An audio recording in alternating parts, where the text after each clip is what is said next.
హల్లెలూయా. రండి ప్రియమైన దేవుని బిడ్డలారా, ఈ సాయంకాలం వేళలో దేవుని యొక్క వాక్యంలోకి వెళ్దాం. మనమందరం కూడా మన పరిశుద్ధ గ్రంథమైన బైబిల్ను తెరిచినట్లయితే 56వ కీర్తన 8వ వచనాన్ని మనం ధ్యానం చేద్దాం. నా సంచారములను నీవు లెక్కించి ఉన్నావు, నా కన్నీళ్లు నీ బుడ్డిలో ఉంచబడి ఉన్నవి, అవి నీ కవిలలో కనబడును కదా. దేవుడికి మహిమ కలుగును గాక. ప్రియమైన దేవుని బిడ్డలారా, 56వ కీర్తన 8వ వచనంలో భక్తుడైన దావీదు చాలా చక్కటి మాట రాయిచున్నాడు. తన అనుభవాన్ని లేదా తనకున్న వాక్య పరిజ్ఞానం బట్టి, దేవునితో తనకున్న సంబంధాన్ని బట్టి ఒక విషయాన్ని సంఘానికి తెలియజేస్తున్నాడు. ఏమంటున్నాడు? నా సంచారములు నీవే లెక్కించి ఉన్నావు, నా కన్నీళ్లు నీ బుడ్డిలో ఉంచబడి ఉన్నవి, అవి నీ కవిలలో కనబడును కదా. నా కష్టాలు, నా బాధలు, నా దుఃఖం అంతా నువ్వేం చేసి ఉన్నావు? లెక్కించి ఉన్నావు. అంత మాత్రమే కాదు, నా కన్నీళ్ళు ఎక్కడ ఉన్నాయంటే ఇవి మనం అనుకుంటాం. చాలా సందర్భాల్లో మనకున్న డౌట్ ఏంటంటే, ఇంత కన్నీరు గారుస్తున్నాం కదా, ఇంత దుఃఖపడుతున్నాను కదా, ఇంత బాధపడుతున్నాం కదా, ఏ దేవుడు హృదయం కరగదా? దేవుడు మనసు కరగదా? ఏమండి, మనం ఎప్పుడు కూడా మన మనసులో అనుకుంటున్నా మాట ఇది. కానీ వాక్యం ఏం సెలవిస్తుంది తెలుసా? నీ కష్టాలన్నీ దేవుడికి తెలుసు, నీ బాధలన్నీ మొత్తం కూడా ఆయన ఏం చేశాడంట? లెక్కించి ఉన్నాడు. లెక్కించడం మాత్రమే కాదు, నీ కన్నీటి ప్రతి బాష్ప బిందువు కూడా ఎక్కడంట? ఆయన కవిగిల్లో ఉన్నాయంట. ప్రతి కన్నీటి చుక్క లెక్కించబడి ఉన్నది. ప్రతి బొట్టు ఏం చేయబడిందంట? లెక్కించబడి ఉన్నది. చాలా సందర్భాల్లో మన హృదయము బద్దలైపోతూ ఉంటుంది. కష్టాలు బట్టో, బాధలు బట్టో, వేదనలు బట్టో హృదయం బద్దలైపోయి, ఇంత బాధ, ఒక మనిషి ఇంత కష్టపడతాడా? ఒక మనిషి ఇంత శ్రమ పడచ్చా? నిజంగా నాకు వచ్చిన కష్టము, నాకు వచ్చిన శ్రమ ఎవరైనా పడుంటాడా అనిపించింది ఎప్పుడైనా? ఈ మాట అన్నారా ఎప్పుడైనా? ఒక మనిషి ఇంత కష్టపడతాడు, నేను పడిన కష్టం, నేను పడే బాధ, నేను పడే వేదన ఇంకెవరైనా పడతారా అని మనం ఎన్నోసార్లు అని ఉంటాం. అనే ఉంటాంలేండి, అనకుండా ఎందుకు ఉంటాం? ఎందుకంటే మనకు వచ్చిన కష్టం బట్టో, శ్రమను బట్టో, బాధను బట్టో ఖచ్చితంగా మనం ఏమంటాం? నాకు వచ్చిన కష్టం నీకు వచ్చుంటే అప్పుడు తెలిసేది, నాకు వచ్చిన బాధ నీకు వచ్చుంటే అప్పుడు తెలిసేది. నాకు తెలియని విషయం ఏంటంటే, ప్రభు అయిన యేసుక్రీస్తు వారు పడిన కష్టం కంటే మనం అంత కష్టపడుతున్నామా అనేది డౌట్ అండి. ఇది కొన్నిసార్లు మనం పడే కష్టాలు కొని తెచ్చుకునేవి కూడా ఉంటాయి. మనమంతగా స్వతహాగా ఆ పాపంలో పడిపోయో, ఆ శ్రమలో పడిపోయో, ఆ కష్టంలో పడిపోయి కొని తెచ్చుకునే శ్రమలు కొన్ని ఉంటాయి. కానీ యేసు ప్రభు వారు ఏ పాపం చేయలే, కానీ కష్టపడ్డాడు. ఎవరి కోసం తెలుసా? యేసు ప్రభు వారు ఏ పాపం చేయలే, కానీ శ్రమపడ్డారు. ఎవరి కోసం తెలుసా? మన కోసం. ప్రియమైన దేవుని బిడ్డలారా, ఒకసారి మీరు ఈ మాట అనడానికంటే ముందుగా, ఏ మాట? నాకు వచ్చిన కష్టం నీకు వచ్చుంటే అనే మాట అనడానికంటే ముందుగా యేసు ప్రభు వారు కలువరిశిలో పడిన శ్రమను, ఆ యొక్క యాగాన్ని, ఆ త్యాగాన్ని, ఆ బాధను గుర్తు చేసుకోండి. అప్పుడు కొంచెం ఊరటైనా దొరికిద్దేమో అనిపిస్తుంది. ఎందుకంటే మనం ఇక్కడ పడిన కష్టము, మనం పడుతున్న బాధ ఏమాత్రం కూడా అది పెద్ద కష్టం కాదు, అది శ్రమ కాదు, అది బాధ కాదు. ఎందుకంటే ఈరోజు కాకపోతే రేపటికైనా ఊరట దానికి దొరికిద్ది. దేవుడికి మహిమ కలుగునుగాక. ఈ రాత్రికాల సమయంలో ప్రియమైన దేవుని బిడ్డలారా, దేవుని యొక్క వాక్యంలో వెళ్తున్న మనము, దేవుని వాక్యాన్ని ధ్యానం చేస్తున్న మనము ఈ మాటలు కొంచెం గుర్తుపెట్టుకుందాం, మనసులో పెట్టుకుందాం. మన ప్రతి కన్నీటికి దేవుడు లెక్క చెప్పబోతున్నాడు. మన కన్నీటికి, ప్రతి కన్నీటి దారకు లేకపోతే చుక్కకి దేవుడు జవాబు ఇవ్వబోతూ ఉన్నాడు. ఏది కూడా వృధా కావట్లేదండి, ఏది కూడా ఆయన వృధా కానివ్వడండి. ఎలా చెప్పగలరు పాస్టర్ గారు? ఎలా చెప్పగలరు ఈ మాట వృధా కాదని? జవాబు వచ్చిద్దని, దానికి దేవుడు ఖచ్చితంగా లెక్క చెప్తాడని ఎలా చెప్పగలవు అంటే, బైబిల్లో ఒక మాట ఉందండి, దయచేసి తీద్దామా. కీర్తనల గ్రంథము, ఈ కీర్తనలు ఒకసారి తీద్దామా. ఒక మాట ఉంటుంది చూడండి, 126 కీర్తన 5వ చరణం చదువుదామా. కన్నీళ్లు విడుచుచు విత్తువారు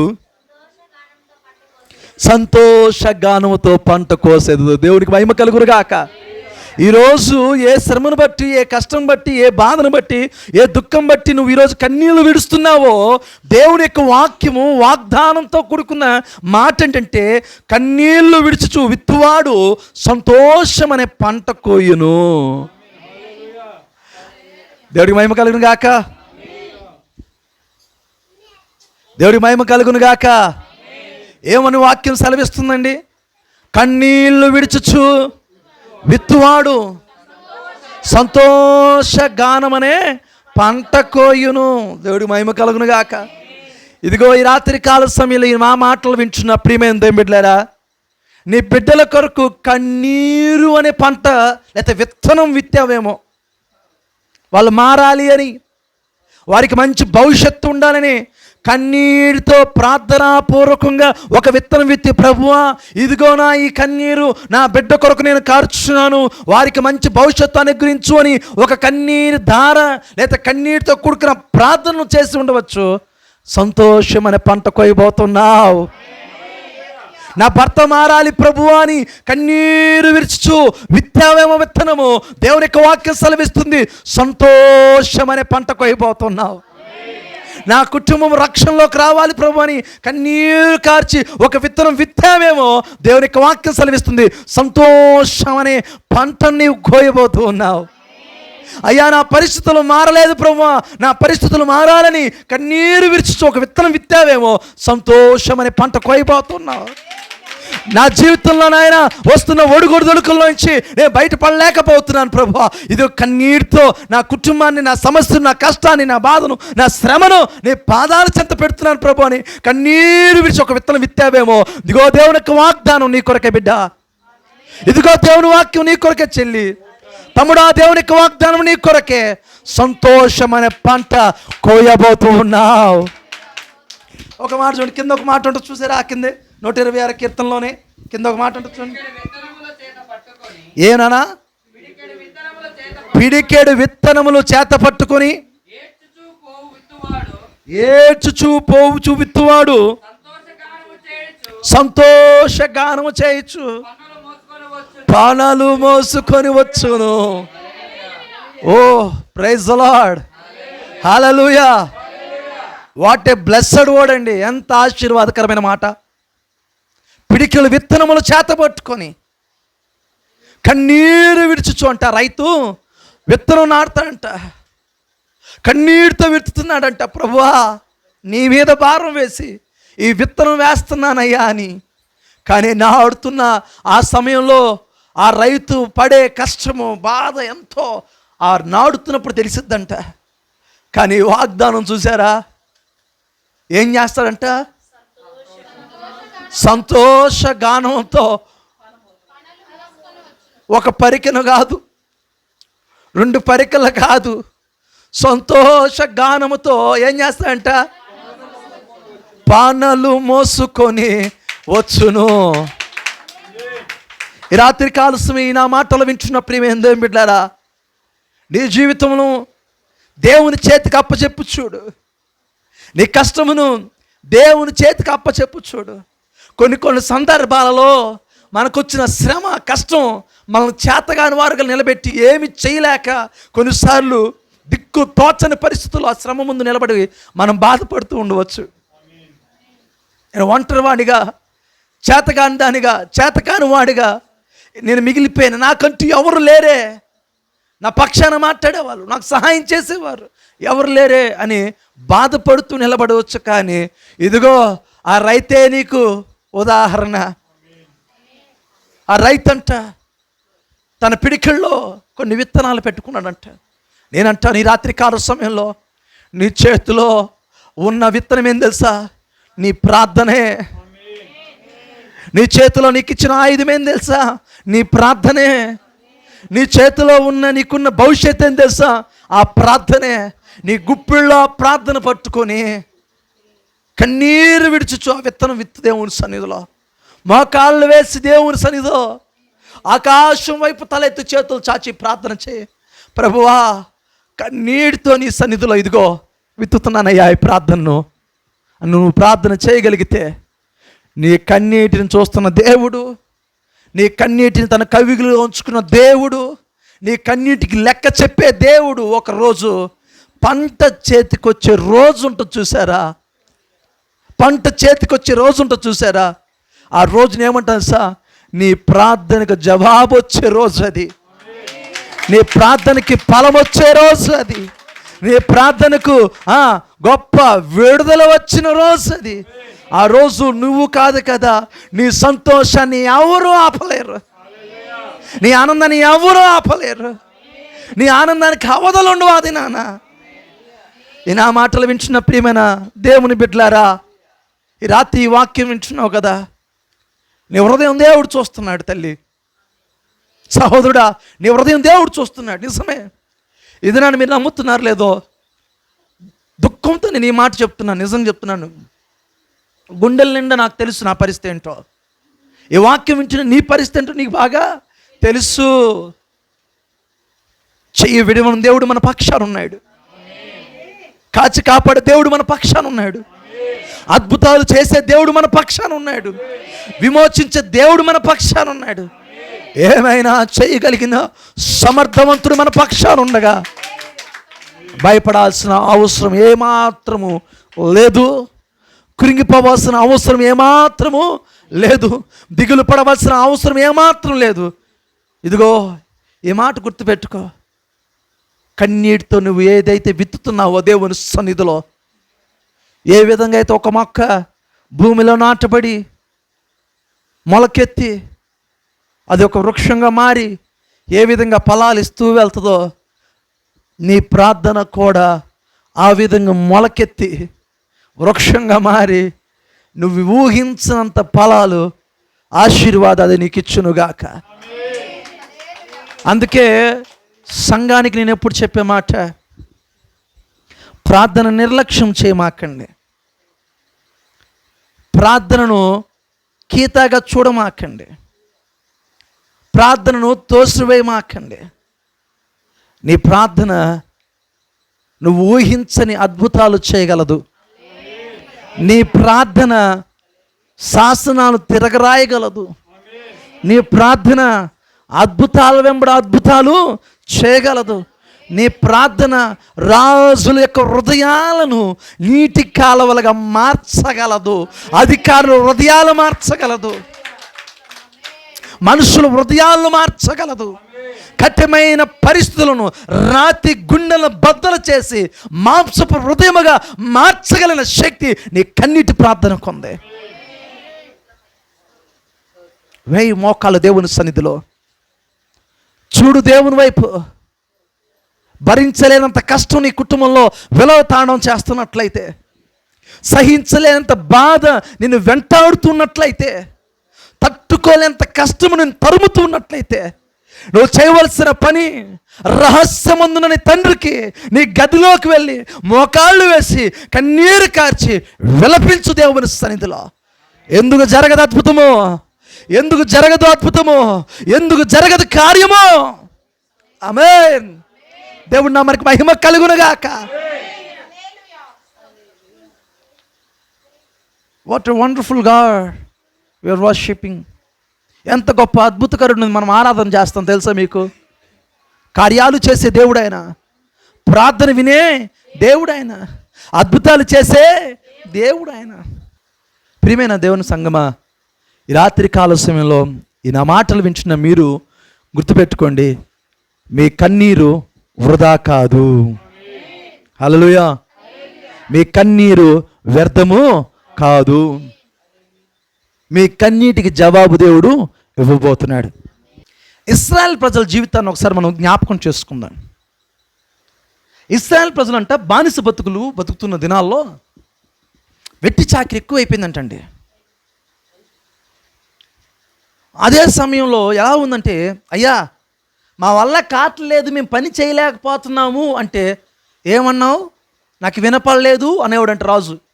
రాజా, మేము చేసి మా భుజాలు అరిగిపోయినాయి, మా చేతులు అరిగిపోయినాయి, మా శక్తి చాలలేదు రాజా, కొంచెం అవకాశం ఇస్తే మేము అలసట తీర్చుకుంటాం రాజా అని అడిగినందుకు ఆ రాజు వారికి ఏం చేయడం మొదలుపెట్టంట, వెట్టి చాకిరిని రెండింతలు చేసి పడేసాడంట.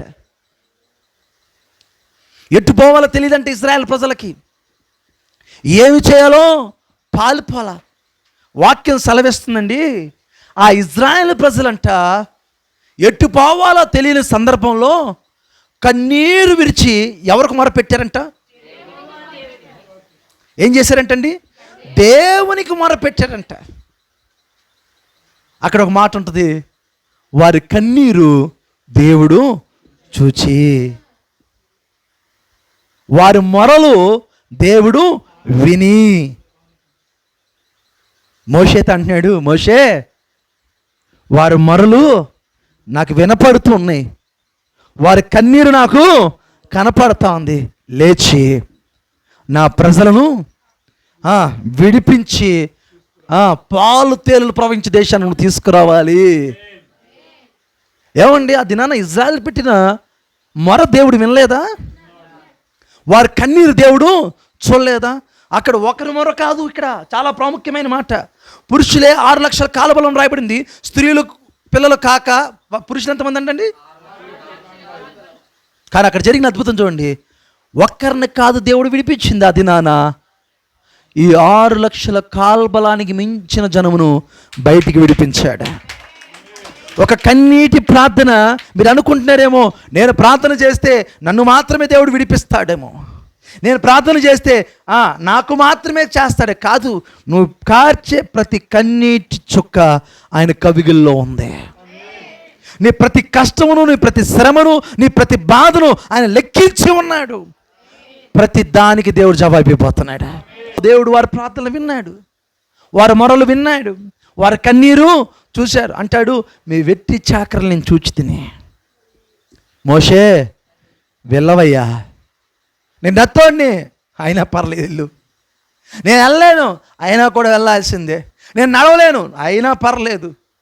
మోషే ఎన్ని సాకులు చెప్పినా దేవుడికి బాగా తెలుసు, మోషేనే వారికి సరైన నా ఇట్టాంటోడే కావాలి. అక్కడ ఎట్టాంటోడు కావాలి? మీరు అనుకుంటారు కదా కొన్నిసార్లు, ఈ పాస్టర్ కాకుండా ఇంకో పాస్టర్ వస్తే బాగుండని. దేవుడు అంటాడు, ఇట్టాంటోడే కావాలి మీకు అంటాడు. ఏమంటాడు ఆయన?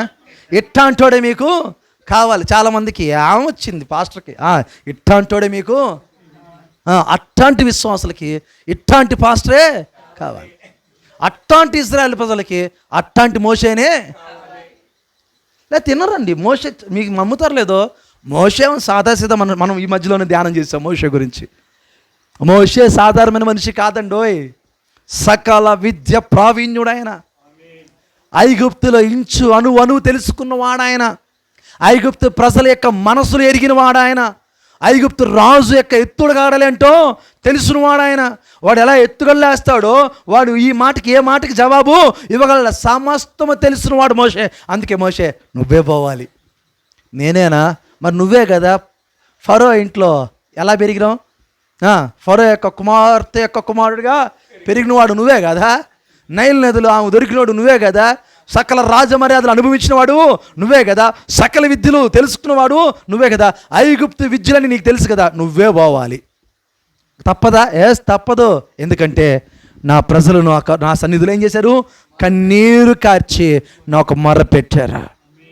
ఈ రాత్రి కాల సమయంలో నువ్వు అనుకుంటున్నావు, నా కొరకు ఎవరు వస్తారు, నా పక్షాన్ని ఎవరు నిలబడతారు, నా పక్షాన్ని ఎవరు వ్యాజ్యం ఆడతారు, నా కన్నీటికి జవాబు ఎవరు ఇస్తారు? నేను ఒక మాట చెప్పిన, ఆ దినాన మోషే నిలబడ్డాడు ఇశ్రాయేలు పక్షాన, ఈ దినాన నీ దేవుడు నీ పక్షాన్ని నిలబడబోతున్నాడు. ఏ నరుడు నీ పక్షాన్ని నిలబడకపోవచ్చు, ఏ మనుషుడు నీ పక్షాన మాట్లాడలేకపోవచ్చు, ఏ నరుడు నీ పక్షాన వ్యాజ్యమాడకపోవచ్చు, కానీ నీ పక్షం ఉన్నవాడు వారి పక్షమును ఉన్నవాడి కంటే గొప్పవాడు అని తెలుసుకోగలిగితే అద్భుతం నీ సొంతం. దేవుడి మహిమ కలుగును గాక. హల్లెలూయా, హల్లెలూయా. ప్రియమైన దేవుని బిడ్డలారా, ఎంత గొప్ప దేవుడు అండి మన దేవుడు. యోబు గ్రంథంలో నాకు ఒక మాట జ్ఞాపకం వస్తుంది. యోబు గ్రంథం 16వ అధ్యాయం 20వ వచనం చూద్దామా? చదువునన్నా. నా స్నేహితులు నన్ను ఎగతాళి చేయుచున్నారు, నరుడి విషయమై ఒకడు దేవుడితో వ్యాజ్యమాడవలననియు, నరపుత్రుని విషయమై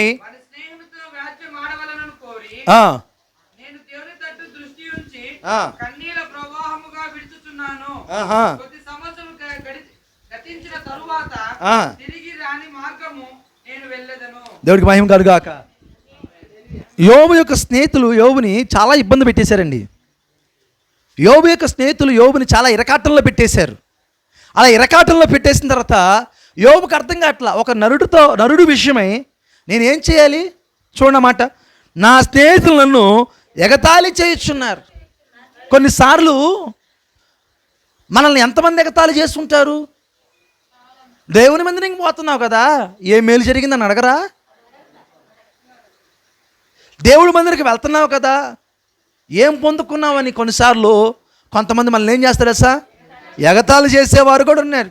అందుకు యోబు ఏమంటున్నాడంటే, ఆ విషయమై నరుడు విషయమై ఒకడు దేవునితో వ్యాజ్యమాడవలనైనా, అంటే ఎవడో నా స్నేహితుడు వచ్చి నన్ను ఎగతాళి చేశాడు కనుక ఇప్పుడు నేను వెళ్ళి దేవునితో వ్యాజ్యమాడాలా నరుడు విషయమై అంటే ఏమంటాడు చూడండి, నరపుత్రుడి విషయమై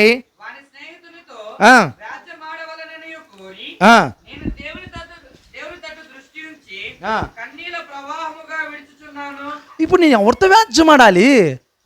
దేవుడితో వ్యాజ్యమాడాలా లేదా నా స్నేహితులతో నేను వెళ్ళి వ్యాజ్యమాడాలా? ఎంత ఎందుకు? నన్ను అవమానపరిచారు, వాళ్ళు హీనంగా నన్ను మాట్లాడారు, ఇక నీ బతుకు అయిపోయిందన్నారు, ఇక నీ జీవితం లేదే అనుకున్నారు. నిజమే, నేను గోని పట్ట కట్టుకున్నా, బూడిద రాసుకున్నా, నేను కూర్చున్న పరిస్థితి, నాకు కూర్చున్న రోగం ఏంటో నాకు బాగా తెలుసు. ఒళ్ళంతా నెత్తి మొదలుకుని అరికాలు వరకు కురుపులు వచ్చినాయి. అవి గోక్కోవడానికి కూడా శక్తి చాలక చిల్ల పెంకు తీసుకొని ఏం చేశాడంట, గోక్కోవడం మొదలుపెట్టాడు యోబు. ఇది చూసిన యోబు స్నేహితులు అల్లంత దూరం కూర్చున్నారు. ఎందుకంటే ఒంటి నిండా కారే రస్సి యొక్క కంపు వాసన దగ్గరకు రాకుండా అక్కడ కూర్చొని యోబు యొక్క స్నేహితులు యోబుని నోటికి వచ్చినట్టు మాట్లాడి ఏం పడుతున్నట్ట, అవమానపరుస్తున్నాడు. చూడండి, నా స్నేహితులను ఏం చేస్తున్నారు? అప్పుడు ఏం చేస్తావు నువ్వు నేనైతే? మనల్ని ఎవరైనా ఎగతాళి చేస్తే మనం ఊరుకుంటామా? మనల్ని ఎవరైనా ఒక మాట అంటే మనం ఊరుకుంటామా? వెంటనే ఏమంటాం? నువ్వంటే కౌంటర్కి రీకౌంటర్స్. ఏమండి? కౌంటర్కి అబ్బా, అసలు మన మనస్సాక్షి ఒప్పుకోదు కదండి. ఎవడైనా మనల్ని అంటే తిరిగి నవ్వుతూనే వారు అంటారు, నవ్వుతూనే మనం కూడా తిరిగి అరేస్తుంటాం. అంటే మన మనస్సాక్షి ఏం చేయదు, దేనికి ఒప్పుకోదు? వాడు అన్నందుకు ఒప్పుకోదా? మనం అనలేకపోతున్నాను ఒప్పుకోదా? వాడు అన్నందుకు కాదు, మనం అనలేకపోతున్నామని. అందుకు అనేసిన తర్వాత తృప్తి, ఏమనుకోద్దులే, ఊరికి తమాషగా. ఆ ఎదుటి వ్యక్తి కూడా నేను కూడా తమాషగా అన్నా.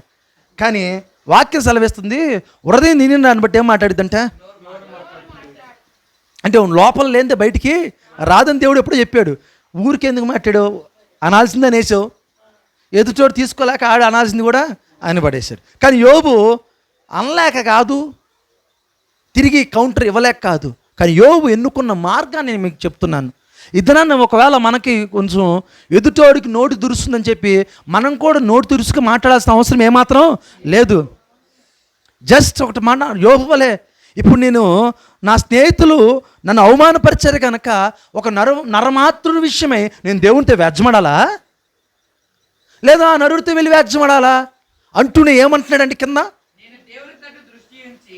ఈడన్నాడు కనుక నేను దేవుడితో వ్యాజ్యమాడను, లేదా వాడు అన్నాడు కనుక తిరిగి వాడితో వ్యాజ్యమో ఆడను. నాకు ఒకటి తెలుసు, ఏంటి? నేను దేవుని తట్టు దృష్టి ఉంచాను, కన్నీళ్ళు ఏం చేశాను? ఇదే నాకు తెలిసిన మార్గం, ఇదే నాకు తెలిసిన దారి అంటున్నాడు యోబు. ఇది నా సంగమా, ఇదే నీకు తెలిసిన దారి అయితే నిజంగా యోబు వలె నీవు దీవించబడబోతున్నా, యోబు వలె నీవు ఆశీర్వదించబోతున్నావు. ఎక్కడైతే అవమానపరచబడ్డావో, ఎక్కడైతే హేళన చేయబడ్డావో, ఎక్కడైతే తృణీకరించబడ్డావో, ఎక్కడైతే త్రోసివేయబడ్డావో, నీవు అక్కడే దేవుడు నిలబెట్టి శభాష్ అనిపించుకుపోతున్నావు. నువ్వు వాక్యం సెలవిస్తున్న మాట తెలుసా, తృణీకరించబడిన రాయి. నీ పరిస్థితి కూడా అదే. మనుషుల వద్ద నువ్వు తృణీకరించబడవచ్చు. దేనికి పనికి వస్తాడు రాడా? ఆమె దేనికి పడదు, ఉప్పు రాడికి పనికిరాదు. దేనికి పనికిరాదు. కానీ మీకు తెలుసా, ఎవరైనా మిమ్మల్ని ఇలాగ అంటే తెలియని విషయం చెప్పమంటారా? ఏ వ్యక్తి అయితే నువ్వు దేనికి పనికిరావు అన్నాడో, నువ్వు దేనికి పనికిరావు, దేనికి పనికిరాని దాని అన్నాడు, ఒక మాట చెప్పనా, ఉప్పు రాతికి పనికిరాదు అన్నాడు కదా, ఒకరోజు వస్తుంది నీ అవస్థత ఆడికి వచ్చే రోజు దేవుడు దగ్గరలో పెట్టాడు. యోబు వాళ్ళు అనుకున్నారు, యోబు అవసరం మాకు రాదు. ఎవరు అవసరం రాదు మాకు? ఈ అనేద్దాం రా, రండ్రా, నువ్వు ఒక మాట, నేను ఒక మాట అంటే నువ్వు కూడా అనేరా, ముగ్గురు అనేద్దాం. ఈడు ఇంకా అయిపోయింది, ఈడు బతుకు చాప్టర్ క్లోజ్. ఆ ఉరుపులేయో వాడు చేసే పని, ఆడు గోక్కుంటాం గోకుడు, బిడ్డలు చచ్చిపోయి, ఆస్తి పోయి, గొర్రెలు పోయి అన్నీ ఇంకేలా. ఈడు తిరిగి రిస్టోర్ అవడం అసాధ్యం, తిరిగి ఈడు బతుకు కట్టుకోవడం అసాధ్యం, తిరిగి నిలదొక్కోవడం అసాధ్యం. ఎట్టా ఎవడికైనా వస్తే ఆడు ఎవడైనా నిలదొక్కుంటాడా? మనం ఎక్కడైనా చూసామా? గాలి చెదరగొట్టుకుపోయాడు కదా అంతరా, ఈడు కూడా అయిపోయాడు. ఇంకా ఎవరిని అంటున్నారు? అందుకు స్నేహితులు ఏమేసంటే ఒకడు తలా మాట వేసేసి వెళ్ళిపోయారు. ఎవరి మీద? ఎందుకు వేసేసారు? యోబు తిరిగి రాడనుకున్నారు. ఈడు ఉప్పు రాతికి పనికి రాడనుకున్నారు. ఈడు అవసరం మనకి రాదనుకొని యోబుని ఏం చేయడం మొదలుపెట్టారంట? ఎగతాళి చేసి అవమానం చేశారు. ఒకరోజు వచ్చింది ప్రియమైన దేవుని బిడ్డ, ఈ కన్నీరు ఆయన చూశాడు, ఈ కష్టం ఆయన చూశాడు, ఈ కన్నీటి ప్రతి బాష్ప బిందు ఆయన కవిగిలిలో ఉంచుకున్నాడు, ఆయన బుడ్డిలో ఉంచాడు. అరే ఎవరు ఈ కన్నీరు? అయ్యా యోబువి. ఈ కన్నీరంత యోబుదేనా? అవునయ్యా. నేను దీనికి ఏం చేయాలి? జవాబు ఇవ్వాలి. తీసుకురండి. ఆ బుడ్డిని పెట్టాడు, చూశాడు. ఓహో ఇదా సంగతి. దేవుడు యోబుని స్వస్థపరిచాడు. యోబు రిస్టోర్ అయిపోయాడు. పోగొట్టుకున్నాడు అన్నీ ఏమైందంట, రెండింతలు తిరిగి వచ్చేసింది. యోబు ఏమో క్షేమంగా తన పిల్లలతో పాటు ఇంట్లో ఉన్నాడు. అంత లోపల ఒక కార్యక్రమం జరిగింది. ఏంటి? ఈ ముగ్గురు స్నేహితులు ఎవరైతే యోబుని అవమానపరిచారో, ఎవరైతే యోబుని హేళన చేశారో, ఈ మాట గుర్తుపెట్టుకోండి. మిమ్మల్ని ఎవరైనా హేళన చేస్తే ఒకే మాట గుర్తుపెట్టుకోండి, మీరు తిరిగి ఏమనమాకండి. Be quiet. మిమ్మల్ని ఎవరైనా అవమానపరిస్తే దయచేసి మౌనంగా ఉండిపోండి. నేను ఒక్కొక్కసారి అంటాను, మనం చేతకారమనమండి. నిజంగానే మనకేం చేతొచ్చు, మన వల్ల ఏమైద్ది? యుద్ధం ఎవరిది? పగ తీర్చుకునుట మీ పని కాదు, ఇది నా పని అన్నాడు ఆయన. అప్పచెప్పేయాలి. యోబు ఏం చేస్తుంటారో తెలియదు. కన్నీరు అయితే ఆ సందర్భంలో యోబు ఏమంటాడండి? కన్నీరు గార్చాడంటే, దుఃఖపడ్డాడంటే. ఎవరి సన్నిధిలో? దేవుని సన్నిధిలో. అయిపోయింది. యోబు స్నేహితులు వెళ్ళి దేవుని సన్నిధిలో అంటే, ప్రభువా ఏంటయ్యా మాకు ఈ బాధలు, ఏంటయ్యా మాకు ఈ కష్టాలు, తట్టుకోలేకపోతున్నామయ్యా అన్నారంటే. ఎవరిని? దేవుడి దగ్గరికి వెళ్ళి. దేవుడు అంటున్నాడు, ఏంటి బాబు అన్నావు? ఎనపల్లా శ్రమలు ప్రభువా, తట్టుకోలేకపోతున్నావు, స్వస్థపరచు ప్రభు అంటే. ఏం స్వస్థపరచాలయ్యా? ఎందుకు ప్రభువా, నీ సన్నిధిలో ఎంత యథార్థంగా బతికావు నీకు తెలియదా? దశంభాగా లేలా, వారం వారి మందిరానికి రాలా, మాకు ఏం మేలు చేసినావు, ఈ రోగం ఎందుకు పెట్టినావు అని అడతా అంట. Hello mister, be quiet.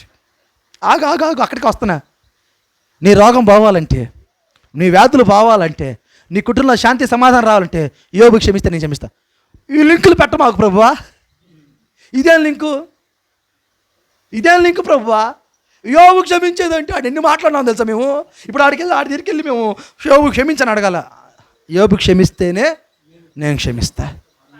ప్రభువా మేము అన్న మాటలకి యోబు మమ్మల్ని తిరిగి క్షమిస్తాడో లేదో కూడా మాకు తెలియదయ్యా. నాకు అదంతా తెలీదు. యోబు క్షమిస్తేనే. ఏ స్థాయికి యోబుని తీసుకెళ్ళాడు చూసారా? యోబు తిరిగి పోరాడలా, యోబు తిరిగి కొట్లాడలా, స్నేహితులతో కొట్లాడగలడు, మాట్లాడగలడు. చేతకాక కాదు, సామర్థ్యం లేక కాదు. యోబుకు తెలిసిన విద్య ఏంటంటే నా కన్నీరు దేవుని కవిగిల్లో ఉన్నాయి, దేవుడు ఖచ్చితంగా దానికి లెక్క చెబుతాడు. ఈ రాత్రి నేను అదే మాట అంటున్నాను. కొన్నిసార్లు పోరాడలేక కాదు, కొట్లాడలేక కాదు, తిరిగి అనలేక కాదు, మౌనంగా ఉండి ప్రార్థన చేద్దాం. దేవుడు అద్భుతం చేయగలడు. యోబు ఎన్నుకున్న మార్గం అదే అండి. అంతెందుకంటే హన్నా భర్తతో పోరాడింది. వెళ్ళి ఏందయ్యా నువ్వు పెళ్ళి పెళ్లి చేసుకుని బిడ్డకనిచ్చావు దానికి, మరి నేనేం తప్పు చేశా? రోజు ఏం చేయడం మొదలుపెట్టిందంట, భర్తతో గొడవ పడతా ఉంది, విసిగిస్తా ఉంది. ఓ రోజు భర్తకు కూడా విసిగొచ్చేసి, నేనేమన్నా దేవుణ్ణి అనుకున్నావా నీకు బిడ్డల్ని ఇచ్చేదానికి? నన్ను ఒక బిడ్డలాగా చూసుకోకూడదా? పక్క పో ఫస్ట్ నువ్వేంది బిడ్డ, నాకు నువ్వెందుకు బిడ్డ అవుతావు? నాకు బిడ్డే కావాలి, నేను దేవుణ్ణి కాదమ్మా. ఓహో, అయితే దేవుడే ఇస్తాడు ఈ మాట, దేవుడే చేస్తాడు అన్నమాట. దేవుని సన్నిధికి వెళ్ళి కన్నీరు కార్చింది. నేను ఒక మాట చెప్పనా, హన్నాను చూసినప్పుడల్లా ఒక విషయం గుర్తుపెట్టుకోండి, మన ప్రార్థనకు జవాబు వచ్చేంతవరకు ప్రార్థన మానకూడదు, కన్నీరు ఆపకూడదు, పోరాటం ఆపకూడదు అన్నట్టు హన్నా చేసిన సార్ నాకు జవాబు రావాల్సింది ఇక్కడి నుంచి కదిలేదు లేదయ్యా, ఈ మందిరం నుంచి నేను బయటకు పోను అంతే.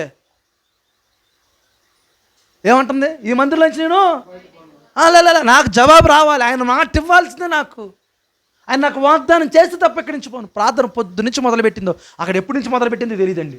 ఒక రోజు 2 రోజులు 3 రోజులు తెలియదు.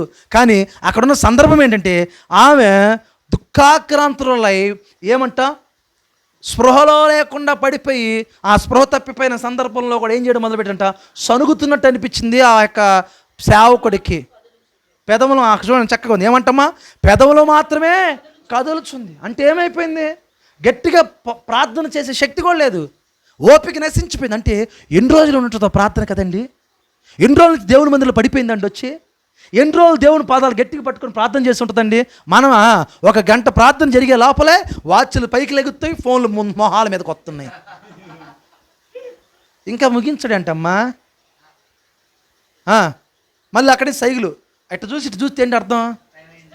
చాలామంది నేను చాలా గమనిస్తుంటా కదా, ఏమంట కింద చూసి ఇటు చూస్తారు మొహాన్ని, ఓహో టైం అయిపోయిందని అర్థం, ఒక టైం అయిపోయింది నేను ముగించాలని. హన్నా అలా ప్రార్థన చేయలే.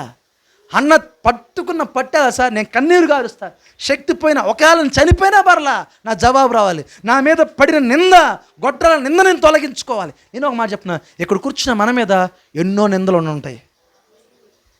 ఒకసారి అవమానాలు భరిస్తూ ఉంటాం, చెయ్యని తప్పుకు కూడా నిందను మనము మోస్తూ ఉంటాం. మరి పోవద్దు ఆ నింద, పోవాలంటే ఏం చేయాలి? ప్రార్థన చేయి. ఏ ప్రార్థన? కన్నీటి ప్రార్థన. హిజ్కియా అలాంటి ప్రార్థన చేశాడండి. 15 సంవత్సరాలు ఏం చేయబడిందంట? ఆయుష్ పొడిగించబడింది. మరి రాత్రి కాల సమయంలో నీ కన్నీటి ప్రార్థనకి దేవుడు ఏముందంటున్నాడు? జవాబు ఉందంటున్నాడు. నీ కన్నీటి ప్రార్థనకి ఏముందంటున్నాడు? ఆయన విలువ ఉందంటున్నాడు. కనుక ఈ రాత్రి కాలంలో ఇందాక 126 కీర్తనలో చూసిన ప్రకారం ఏమంట? కన్నీటితో విత్తువాడు సంతోషమనే పంటను కోస్తాడు. పిడికిడి విత్తనములు చేత పట్టుకొని కన్నీటితో విత్తువాడు, ఏడ్చుచు విత్తువాడు సంతోషమనే పనలు మోసుకొని పోతాడంట. ఎంత బాగుంది! ఆ పనులు మోసుకెళ్తుంటే బాగా వచ్చింది పంట, బాగా వచ్చింది, ఈ సంవత్సరం దేవుడు ఆశీర్వదించాడు. దేవుడు అటువంటి ఆశీర్వాదం నీకు ఇచ్చునుగాక. దేవుడు అటువంటి గొప్ప కార్యం నీకు చేయునుగాక. దేవుడు నీ కుటుంబంలో అటువంటి అద్భుతము చేయునుగాక. నీ కన్నీటి ప్రార్థన ఏదైతే ఉందో, దేవుని సన్నిధిలో నువ్వు పెట్టే మొర్ర దేవుడు విని జవాబిచ్చునుగాక. నేను ఒక మాట చెప్పనా, నీ ప్రార్థన ఎలా తెలుసా? భయం పుట్టించాలి దుష్టుడికి కూడా, సమస్యకు కూడా వెనులో భయం పుట్టాలి. అటువంటి కన్నీటి ప్రార్థన చేయి. ఎలా ఉండాలి సార్? అది అంటే అపోస్తల కార్యంలో చూస్తాం, అయ్యో భూమిని తలకిందులు చేయవారు ఎక్కడ కూడా వచ్చారన్నారంట. అర్థమైంది సార్? వాళ్ళు వెళ్తే భూమి తలకిందులు అయిపోద్ది తెలుసా. వాళ్ళు వెళ్తుంటే వాళ్ళు నీడబడి స్వస్థతలు అద్భుతాలు జరిగినాయి. అయ్యా మమ్మల్ని ఎందుకు అలా చూస్తున్నావు అని అడుగుతున్నాడు పేతురు. ఏమైనా ఉంటుందేమో అని. అయ్యా నీకు ఇచ్చడానికి మా దగ్గర మాకు కలిగింది వేస్తున్నాం, లేచి నిలబడరా బాబు అన్నారు. అంతే. ఒక ప్రార్థన పరుడుకున్న శక్తి అది, ఒక ప్రార్థనా పరులకున్న శక్తి, అది బలం, అది. కనుక ఈ దినాన, ఈ రాత్రి కాల సమయంలో నీ కన్నీటి ప్రార్థన వృధా కాదు. నీ ప్రార్థన దేవుడు ఖచ్చితంగా ఏమిస్తాడు? జవాబు ఇస్తాడు. ఇశ్రాయేల్ ప్రజలు పెట్టిన విధంగా మొరపెట్టు. హన్నా వలె మొరపెట్టు, యోబు వలె మొరపెట్టు, హిజ్కియా వలె మొరపెట్టు. నీ ప్రార్థన వృధాగా పోదు. కనుక ఈ రాత్రి కాలం ఈ నా మాటలు వించిన ప్రియమైంది బిడ్డలారా, దేవుని వైపు చూద్దాం, మనుషు వైపు కాదు. దేవునికి మొరపెడదాం, మనుషులకు కాదు. ఒంటరి వాడివి, ఒంటరి దాని అనుకుంటున్నామేమో. కొన్నిసార్లు చేతకాని వరకే ఉన్నామే, ఎందుకు ఈ బతుకు బతికేది అనుకొని మనం కూడా వారి వలె మనం కూడా వెళ్ళి గొడవ పడదాం. మనం కూడా వారి వలె వెళ్ళి ఏం చేద్దాం? మనం నోరు పరేసుకుందాం. మనం వాడి వలె బజార్లో నిలబడి గట్టి గట్టి కేకలు వేద్దాం. వాడి వలె మనం కూడా వద్దొద్దు. మనం ప్రత్యేకించబడిన వారం.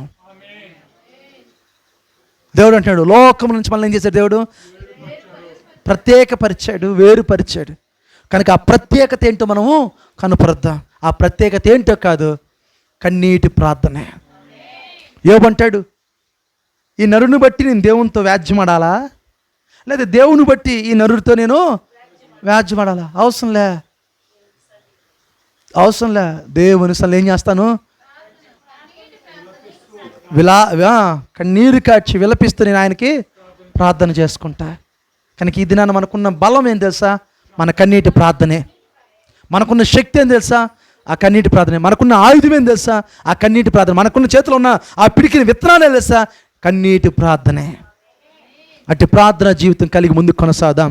ఇటు వాక్యము దేవుడు విడికిల్లో దీవించి ఆశీర్వదించునుగాక. ఆమేన్, ఆమేన్. ప్రార్థన చేద్దామా? తల వంచుదాం.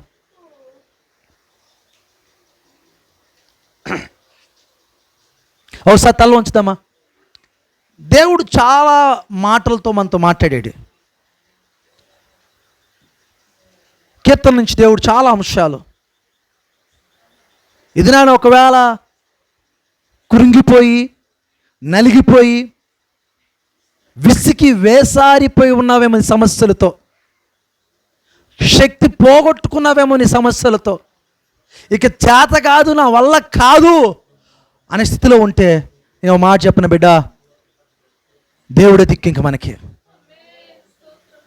దేవుడే ఆధారం. మనకి ఆ దారి చూపించేవాడు దేవుడే. బండలాంటి ఆ సమస్యలు బద్దలు చేయవాడు దేవుడే. ఇంకా కనుక ఇది ఈ రాత్రి కాల సమయంలో మనకున్న ఏకైక ఆధారం ఏంటి తెలుసా? మన ప్రార్థనే, మన కన్నీటి ప్రార్థన, మన కన్నీటి ప్రార్థనే. ఇది తప్ప ఇంకో దారి మనకు లేదు ఈ రాత్రి కాల సమయంలో సంగమా. Yes Lord. ప్రార్థన వినే దేవుడు ఆయన. మన కష్టాలని లెక్కించాడంట ఆయన. మన కన్నీటి ప్రతి బొట్టు ఆయన కవిగులలో ఉన్నాయని రాయబడింది, ఆ బుడ్డిలో ఉంచాయని రాయబడింది. కనుక ఒక్కసారి మనమందరం కూడా మన హృదయాలను దేవుని సన్నిధిలో విప్పి మన కష్టాన్ని, మన బాధను, మన శ్రమను దేవుడు చెప్పుకుందామా? ప్రార్థన చేద్దాం. దయగల దేవా, కృపగల తండ్రి, మహోన్నతుడా, మహాగణుడా, సర్వశక్తిమంతుడా, సకల ఆశీర్వాదాలకు కారణభూతులైన మా ప్రియ పరలోకపు తండ్రి, ఈ రాత్రి కాల సమయంలోనైనా ప్రార్థన యొక్క శక్తిని, విశేషముగా కన్నీటి ప్రార్థన వల్ల జరిగే అద్భుతాలను మీరు మాకు తెలియచేశారు. అందుబట్టి వందనాలయ్యా. ఇదిగోనైనా మాతో మాట్లాడిన ప్రతి మాట చాలా విలువైనది, చాలా ప్రభావవంతమైన మాటలు మీరు మాకు వినిపించారు. ఇదిగోనైనా విన్న మేమందరము కూడా ఈ మాటలు మా హృదయాలు భద్రపరచుకోవడానికి సహాయం చేయండి. భయముతో, భక్తితో నీ సన్నిధిలో తండ్రి ప్రార్థించే వ్యక్తులుగా మమ్మల్ని ఉంచండి అయ్యా. ప్రార్థన నిర్లక్ష్యం చేసేస్తున్నామయ్యా. ప్రార్థనకి చాలా దూరం అయిపోయామయ్యా. అన్నిటికి సమయం ఉంది కానీ అయ్యా కన్నీటి ప్రార్థన చేయడానికి మా దగ్గర సమయం లేదు.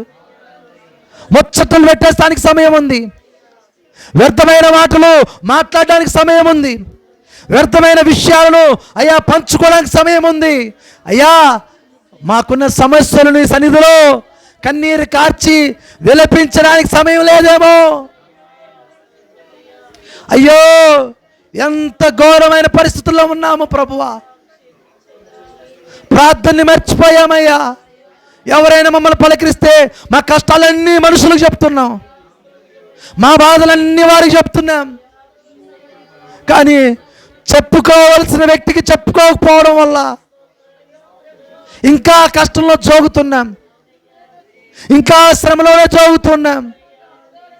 ఇదిగో తండ్రి, సరైన మార్గం ఏదో మాకు చూపించావయ్యా, సరైన త్రోవేదో మాకు చూపించావయ్యా. కన్నీటి ప్రార్థన ద్వారా ఇదిగో మా కుటుంబం మీద అలుముకున్న ప్రతి చీకటిను వెలుగుగా మార్చబడును గాక. yes Lord, ఉన్న అడ్డుగా ఉన్న ప్రతి బండ చీల్చివేయబడును గాక. తండ్రి, ఈ రాత్రికాల సమయంలో వచ్చిన ప్రతి బిడ్డని హస్తాలకు అప్పు చెప్తున్నామయ్యా. అయ్యా, వారి పరిస్థితులు, వారి ఇబ్బందులు, అయ్యా వారి శ్రమలు వారికి బాగా తెలుసు తండ్రి. నిజమే ప్రభువా, ఎన్నో అవమానాలు, ఎన్నో నిందలు, ఎన్నో కష్టాలు, ఆర్థికపరమైనవి, కుటుంబంలో నుంచి, అయ్యా కట్టుకున్న భర్త నుంచి, భార్య నుంచి, అయ్యా అత్తమామల వైపు నుంచి, తల్లిదండ్రుల వైపు నుంచి, కన్న బిడ్డల నుంచి, బంధువుల నుంచి, ఇరుగు పొరుగు వారి నుంచి, అయ్యా నిద్ర లేస్తే ఏ శ్రమ వస్తుందో, ఏ మాట వినాల్సి వస్తుందో, అయ్యా ఎవరు అవమానంగా మాట్లాడతారో అనే భయము మమ్మల్ని వెంటాడుతుందయ్యా. ఇదిగో తండ్రి, ఇక మీదట ఆ భయము మమ్మల్ని ఏలుబడి చేయకుండును గాక. ఇక మీదట ఆ భయము మాకు దూరం అవునుగాక. ఎందుకంటే ఈ రాత్రి మేము తీసుకుంటున్న నిర్ణయం ఏంటంటే, ఇదిగో మా గదిలోకి వెళ్ళి రహస్యమందున మా తండ్రికి మేము మొరపెట్టబోతున్నాం, మేము కన్నీరు కార్చి ప్రార్థన చేయబోతున్నాం. వేకులు లేచి ఇక మీదట భయము కాదయ్యా, బహు ధైర్యముగా నీ సన్నిధిలో స్తుతించబోతున్నాం తండ్రి. బహుధైర్యముగా మేము బ్రతకబోతున్నాం. ఇదిగో తండ్రి, మాకున్న ఆందోళన దూరమవునుగాక, మాకున్న భయము దూరమవునుగాక. ఏ అప్పులు సమస్యలు మా మీద పడతాయనే భయం మాకు దూరమవునుగాక. ఆ అప్పులు మాకు దూరమవునుగాక. మమ్మల్ని బాధించే వ్యక్తులు మాకు దూరమవునుగాక. మమ్మల్ని శ్రమ పెట్టే వ్యక్తులు మాకు దూరమవునుగాక.